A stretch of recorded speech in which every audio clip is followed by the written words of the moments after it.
Hello everyone, ayan, dumating na yung hinihintay natin at syempre, i-unboxing natin yan. Ayan, excited na ako kasi ilang araw lang naman siya, within 3 days nakarating na agad siya. Hinihintay ko na parcel.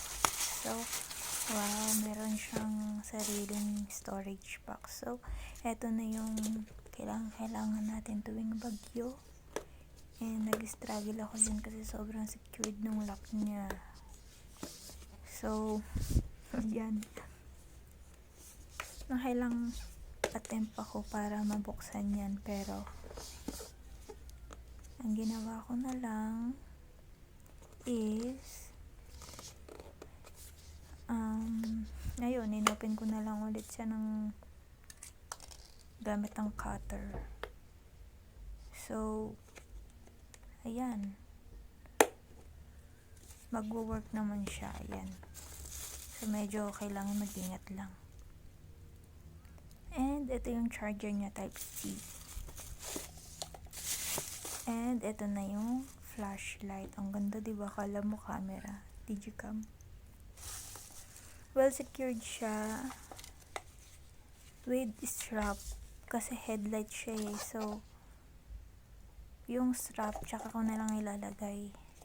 And yung napili ko na flashlight or professional headlamp is yung 200 watts po. 200 watts yung capacity niya. Ayan, masasabi mong well secured and wala po siyang damage. Thank you po sa mag-arrange nito at sobrang secured talaga. So, tinry ko talaga na ilagay yung strap pero medyo nag-i-struggle ako dyan. So, fast forward tayo.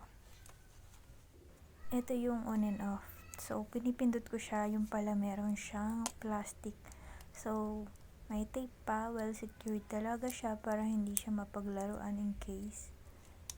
Ayan, sobrang lakas niya as in. Guys, ayan o. Pasensya na sa background pero ayan, pinakita ko lang sa inyo kung gaano siya kalakas. O, diba? May iba't iba siyang light. Ano ba? Merong patay sindi, may tawag dito. Basta yun na yun. May 3 kinds of lights siya. Yan. Modes.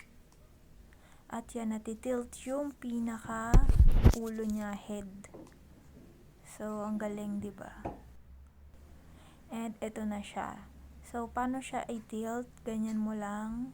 Ay, i-zoom. Ayan. Pihitin mo lang yung pinaka-head. Ayan, o. Sa mga interesado, guys, andyan lang po sa baba yung ating basket. Thank you.